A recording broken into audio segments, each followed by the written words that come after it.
Welcome to next episode of What Rubbish, a holistic approach to breast cancer from Suellen Khoury Foundation. Today we have an exciting guest. She's a patient, cancer patient, and the reason we invited her today because her story is really inspiring and the kind of attitude that you really need to distract you from what you're going through. So with that, help me welcome Suellen Khoury. Hello, thank you so much for inviting me onto your podcast. It's a pleasure. Yeah. So tell us about yourself a little bit and walk us through your journey from the diagnosis and treatment. So my story started 16 years ago. Oh my goodness, wow. I know. It's a bit, for me, 16 is never long enough, but 16 years ago, 2010, I was diagnosed. It was, as with all diagnoses, a massive shock. Mm-hmm. Very typical, finding a lump that shouldn't be there, having it checked out, being told that it's breast cancer, but also being told that I had more than just that. I had quite a lot of areas in my left breast. And that, oh, really? Wow. Yeah. So I go hearing breast cancer, thinking it's the one, finding out that there's a lot more to it, and that I just remember that first sitting there listening to the doctor go on and on and on, and all you can hear is blah, blah, blah, blah, blah, blah, blah, blah, and cancer, blah, blah, blah, blah, blah, cancer. Shock. You can't understand anything. Psychological impact was very strong at that point. And then you're on this, everybody's giving you this information. This is what you're going to need. This is what you're going to do. We're going to do a mastectomy. Yes, we'll have you booked in for this Saturday. But first we're going to check your lymph nodes. We're going to probably have chemotherapy if your lymph nodes have got... It's shocking. Those first few days or that first week is literally like one big blur of information. And the confusion that comes in is, what do I do? It's very scary. Right, what is wrong, right? And then you've got everybody else who you tell, your friends or your family or whatever, all saying, well, you must be positive. At that point, how could you be positive? I would tell people, you're not ready to be positive. Right. You need to go through the process of being really shocked, right, really upset, and rage about it. And I think that's a normal process to go through. Absolutely. Because it's very easy for other people to say, be positive. Oh my! Especially when they're not going through what you're going through. And I think it's fear as well. People don't know what to say, exactly. To be honest. You'd have those who would say that, those who would just give you a hug, and that's all you need, to be totally honest. And those that would be so terrified to say anything, they'd run away. But anyway, for me, it all happened very, very quickly, that initial diagnosis. Yeah. And within a week, I had a mastectomy of my left breast and what's called left, okay. Just the left. So I had two big lumps in very different areas, and I had a lot of, it's like peppering of cancer, DCIS, ductal stuff. So pretty much...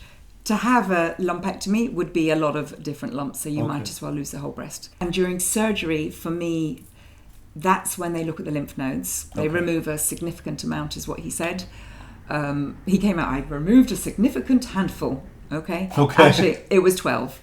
And we did find out it had spread into the first lymph node. And that was it at that point. So that was, upsetting because it had gone into the lymph node.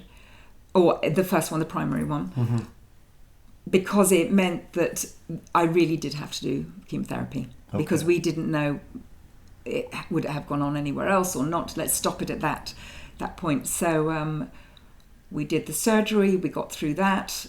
I had a temporary reconstruction, and that was all okay. I was all ready to let's just do this.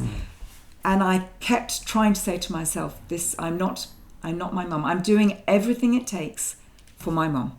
Yeah. Because she didn't have access to the type of surgery and drugs I had. But at the same time, my mother, was no different. Bless her, was of the old generation, really, where you did not talk about it. Yeah. You could not mention it. You couldn't say you had cancer. You couldn't.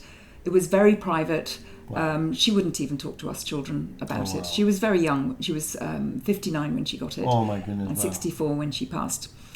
But again, another fantastic reason why your foundation is so important, because I think it can be a very personal thing for a lot of people. They don't want to talk about it, but I feel you need to find your tribe, to know you're not alone. And if you don't want it to be people that you're very close to, you want to still have people who can hold you up, pick you up. Don't be alone in it. How did you lift yourself up, and when did you start making some change in your thought process? At the beginning, there were the hours and hours on my own in the hospital healing. Your instinct is, did I do something wrong? Right.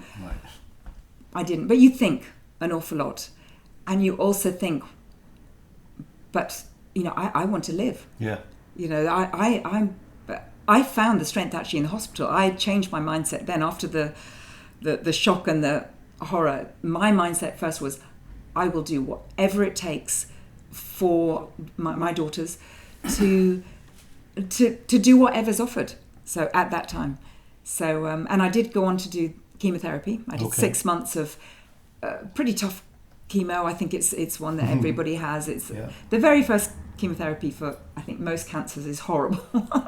It's no joke. But my daughters were amazing. They were young. They were 12 and 15. Oh my. So not great teenage years things. I knew more or less that I didn't really worry if I went bald. And I was very meticulous about each session, how I felt after, when to sleep, when to heal a bit, when to get yourself back on track again before they hit you again. Because this is 16 years we're talking now. So that was once a month. But it was quite a tough one. And then after 4 sessions of this very tough one, there were 12 weekly sessions. Wow. One much more manageable. The head did start to grow back. Right. However, by then the eyebrows and eyelashes went. Okay. I'm on the bed and I'm sitting there and I'm miserable because I realised there was not one eyebrow hair or eyelash hair left. And Raymond, my husband, comes in and he said, "Oh, what's up?" And I looked at him and I went, "Look at me." And he's going, "What?" Like, and I said, "I look like Gollum and I'm supposed to be a model." And that's when he went, "Oh my God, now I know that you're seriously distressed." And I was like, "I know." And he goes, "Come on." And after I started to laugh and I said, "I can't believe I just said that." And then it was the next morning, I said, "Come on, that's enough of that. I am strong. Yeah. I'm going to hold my head up high, not worry about what other people think. Right. It's what I think. And I'm okay." You've got what it takes to get out of the dark hole. Yes, that's the beginning. That's the beginning. And then call on your girlfriends or call on your guy friends or family, or daughters are great if you do have young daughters. They're brilliant. And just find those people who make you feel good about yourself and say it is temporary. This is healing me. I will be through this bit. My hair will grow back. Right. My eyebrows will grow back. Right. It is a process, and it will end that part, and find the way to get through it. Now let's forward those years a little bit forward. Okay. And I think that's important. It's what you went through, and where you are today. And let's take a few years back when you started doing some of the co-curricular activities, and you started getting involved in some of the things that kind of distracted you, even though you're going through some therapies right now. So talk about that, because that's important. So, how did you evolve yourself from that? I would say having been through it that time, there is, without doubt, for any person who's been diagnosed with the disease, you will always, unfortunately, carry that fear of it coming back. Yeah. It's just human nature. So it's then finding a way, as I have, of distracting yourself from not looking too far ahead, from being really grateful for what you've been through, and living each day as you can. But if you get those worries and fears, that's okay as well. Okay. That's when you call on a friend and say, "It's not a good day. I'm not positive today. I'm scared. Yeah. I'm scared today because what if it comes back?" Yeah. But it hasn't. Yeah. But what if? What if? Yeah. Focus on that if it comes back. For now, keep doing what you do. For me at that time, I was kept busy with my family because I needed to continue to be the wife and the mum that I am. Your family needed you. My family needed me. My siblings needed me. My father needed me. I needed to make sure that I was still normal. You're the wanted person. I'm a wanted person. I needed to be that person. Right. And I just went straight on back into doing all those things. Okay. And I was very happy doing all those things, doing my checkups. Hate checkups. Yeah. Hate checkups. That never changes. Were you at a point where you were? No. Were you given remission? I mean, no. Okay. No. So I actually got through 3 years at that point. Okay. And then I broke my leg very badly skiing. I mean, I was back to full on life. Fabulous skiing. Somebody skied in the back of me. 2013. So we're 3 years later. I do have a big pole in my leg and screws. But I was like, it's just a broken leg. It's not cancer. There are ways of managing it. So after broken leg, 2014, I kept saying, something's hurting me. Something's hurting me. I didn't think it would be that again. Okay. But unfortunately for me, it did turn out that my cancer had come back. It had gone into a bone, gone into a rib. So I thought it was a sore rib from maybe the fall or the broken leg or whatever. So there was that was probably, I would say, more shocking to me than the initial diagnosis. Was shock and a blur and horrible, but there was the gung-ho. That was totally unexpected. Totally unexpected. Okay. All round from everybody. Oh, wow. And my older daughter had now started at university in New York, and my younger one was now at home missing her sister a lot, and life had changed at home a lot, and suddenly I've been told, you have your cancer's come back in a rib.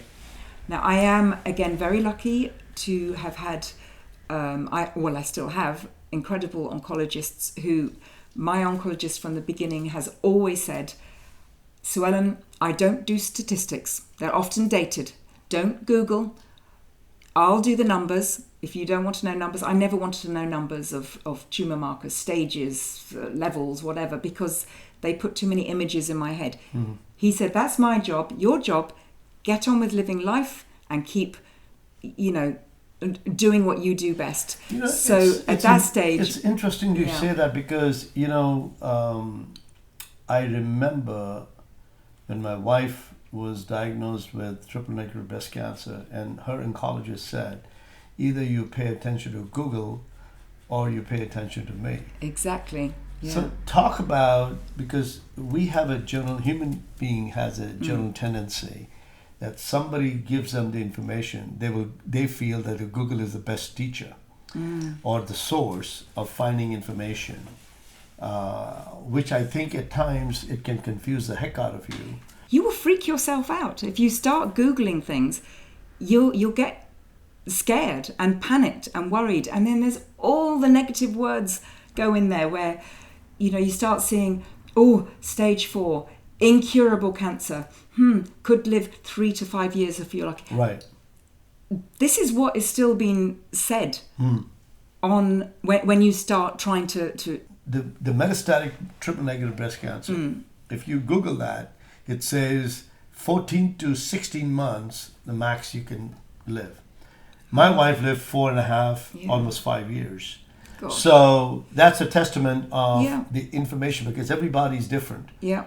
Every DNA is different. Yeah. The way you're getting treated is different than the other person. Yes. So let's go one step further to that. Okay. How about the neighbors and the friends and relatives or whoever that is, and they're giving you a lot of advices and all that stuff. Did that happen to you? Yes. And how did you respond? People I didn't even know. Yeah. A friend of a friend of a friend of mine. There's a lot of scaremongering. Right. You become panicked again, like I said earlier, of did I do something wrong? Was it what I ate? And before you know it, people, neighbours, friends of friends, people online are saying, you must never eat this. Right. It causes cancer. You must never drink that. You must definitely not do that. What do you mean you have dairy? Right. Are you sure? Are you allowed that? And you become terrified of food. I did go through that. When the cancer came back for me, I went through a period where I became really scared Yeah. of food. And then what happened was I lost so much weight, I got sick. Oh gosh. And for the first time ever, and I'm not really like that, and for the first time ever, that's when I really made use of having help from other people. This was the first dietitian saying to me, Suellen, I need you to start, she started teaching me how to eat again, like a child. But this is when I realised that there has to be more to help me deal with my cancer. The beginning, got on with it, got on with being a wife and mother, blah, blah, blah. It was tough for me second time, but it didn't have to be tough. Yeah. I think then is when I realised that I needed to do more. I did try a few things, and this is where it's very important to be able to have the chance to do these wonderful holistic things, meditation or yoga and things. They might not all work for you, but you'll get something out of it. You'll get a community out of it. It's very good here. I tried all sorts of different things, and I still do little bits and pieces. I am not someone, to be honest, who meditates 2 hours a day and does yoga every single morning and stands on my head and things, but I might do a little bit. But at that time, I was very distressed after this secondary. It's more of a habit that you do a little bit every day rather than not doing it, because that has a very positive additive value. Yeah? It does, and it really did start from when I got it. It came back again because it was big surgery that I did have to lose half my rib, not very pleasant, and another reconstruction because it messes around this rib here. And I did psychologically fall apart about 8 or 9 months later. It hit me then because the oncologist kept saying chronic disease, and at one point I said, "What do you mean chronic disease?" And he said, "Well, when you're living with cancer," and I hadn't really thought about that. I just thought, well, it's come back, cut it out, get rid of it, we're done. And he goes, no. He doesn't use the words like secondary cancer. These are very negative, or incurable cancer. He doesn't use that. He just said, no, you are actually living with the disease now. Once it's on the move to somewhere that's not breast tissue, it is secondaries. I took a long time to wrap my head around that, and I didn't like the person I became. I was angry and cross, and I was a bit of a beastie. I needed to work out how to get things better. The person I was probably the worst to was my husband, who... easy target. He'd come home and I'd be... oh, now what? But, I was on another drug that caused a lot of joint pain, because obviously the first one, if it's come back, then it's no longer keeping the lid on the pot. So let's try something else. And I did not like the other one. And I had the radiation. And I was going loopy with the anxiety of the whole thing. And I think the shock hit me months later. And the reason I'm leading into this, of how I started to learn to cope mentally and physically, was my husband. It was my 49th birthday, and he was despairing of how to cheer up Suellen.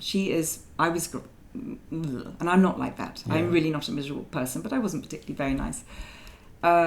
He walked by a studio, a dance studio. Big sign saying, "Stuck for a birthday present. Buy some dance lessons." Oh, she likes to boogie at a wedding. He hates to boogie. Okay. He bought me a pack of 5 lessons. So, gives me this voucher for my birthday. I look at it, and my first thought was, you paid how much? They were expensive. Oh, wow. And it was a private dance studio up the road in Fulham, actually, 2 minutes from where we're sitting right now. Okay. And I just thought, well, that's ridiculous. I want our money back, because I'm not doing that. And he paid hundreds for these lessons. This is stupid. But by then, if you hear, I was no longer miserable. I was now cross. And, right, I'm getting on with this. I walked to the studio. I went to get our money back. They said, why? I said, my husband doesn't want to do it. They said, you do it. You do it on your own. We have lovely teachers. One teacher comes out and says, do you want a free lesson right now? And I said, okay. All he had to do was hold his hand out.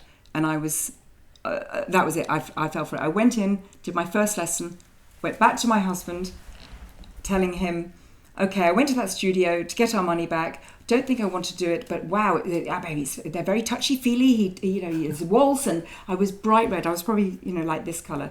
And he looked at me and he said, no, I think you're going straight back. And I said, oh, I don't know if I want to. Oh, no, you're going straight back. Do you know why? Because you haven't mentioned the word cancer in at least 10 minutes. Wow. And I thought, oh, that's true. That is when my world opened up. I'm not joking. The light bulb moment of, I did something that distracted me. Right. So I went back, walked in that door, left all the rubbish outside the door. It was about dance. That was my life for the next 5 years. It healed me physically from all the surgeries. I was lopsided, all that. But more importantly, it healed me mentally. I found me again. And it sounds ridiculous, but honestly, it gave me my life. And that is where I say I found something that distracted me from the reality of my situation. I was still having to do 3-month checkups and PET scans and CT scans. I was still on daily drugs that caused joint pain and all of that. Exercise, amazing. Wow. Movement. Well, movement helps with anything, any side effects and things like that. Right. Movement helps with the body and the mind. And this is still my go-to to this day is dance. This is very important because exercise has shown in some of the preliminary studies, there are still large trials need to be done. The women who do exercise 3 to 4 times a week, they can almost revert their cancer. They can. I think it definitely helps with response. When I keep saying that word response, when you are given these highly toxic drugs, you don't feel very well. Right. They're going to have a price. They're going to have a side effect. It boosts your immune system better to help that tolerate. Because also it keeps your muscle tone up. You've got to keep your body. It's very important. You've got to keep that as I'm not saying muscle strong, but nice and strong physically and mentally. Right. So it can handle this tough stuff. So said that, where are you in your journey right now? Right now. And what does that road ahead looks like for you? Today I feel great. Okay. I mean even all the chemos I've did, they're all management. They're all about trying to shrink things or keep it down and keep it because I did learn really that for someone like me, I am living with a disease. Yes, they might not get rid of lesions or tumours, but if they can just be stable, they're there, but not growing, then we can live like that. If you were to give a message to a woman who's diagnosed with breast cancer and listening to this, what would you want her to know? Just 2 or 3 things that would be very helpful for her. Well, I think definitely the beginning to know that you aren't alone in it. Okay. You don't have to be alone. Right. You feel alone. And even if you want to keep it private, again, you don't have to be alone in your privacy. There are the right people who are there for you. There are the right communities. There are... use what you can. And know that you can still live life. You can do these mindset things of, okay, let's just say it's a bad cold. We have a bad cold we need to deal with, and it will go eventually, but I need the medication. But at the same time, I'm not just going to sit at home and stay on the sofa for the next 20 months and just hope it goes away. Right. There will be times you will sit on the sofa like that because you're cross. I understand. Take the time, always take the time to rage when you don't feel good. If the side effects are maybe getting to you too much, or you feel tired or fatigued or whatever, rage. I call it rage because that I will say to my family, I don't feel great today. Just leave me alone, and I will just go somewhere where I am alone, upstairs, if you have another house or whatever, and cry and rage and feel very, very sorry for yourself because it is annoying. It is horrible. Yeah. After about 2-3 days, you'll feel, I'm so tired of raging. Yeah. I just want to be happy again. And I then call it, again, is how I think, get off the pity train. I've been on the pity train for about 4 days, and I've been angry. And I imagine I'm going through all these train stations, and I'm looking at all these people, and I'm thinking, look at them, they've got a great life because they don't have cancer. They're fine because they don't have cancer. You feel really cross with life. And then eventually you say, you know what, I'm going to get off at the next station because I actually want to be out there and enjoy my life and get on with it, despite everything. Absolutely. Well, so, that's important, Suellen, because the quality of life for a woman going through breast cancer is very important. And I think that's the whole mission and vision of the Al Khoury Foundation, to help women find means of living their life better. Yeah. Because it's not what they have and what they're going through, in spite of the fact it's treacherous, it's terrible. However, you have to kind of snap out of that somehow. Yeah. And I think you've done that. And I think that's something, a great example for a lot of people going through what you're going through. In spite of that, you're fighting that battle and living your life by distracting yourself from the negative, but focusing more on the positive of what you're good at. And I thank you very, very much for that. No, you're welcome. Thank you for the listeners. You're welcome. For more information, please go on to our website, www.alkhoury.org, and you can get a lot of information.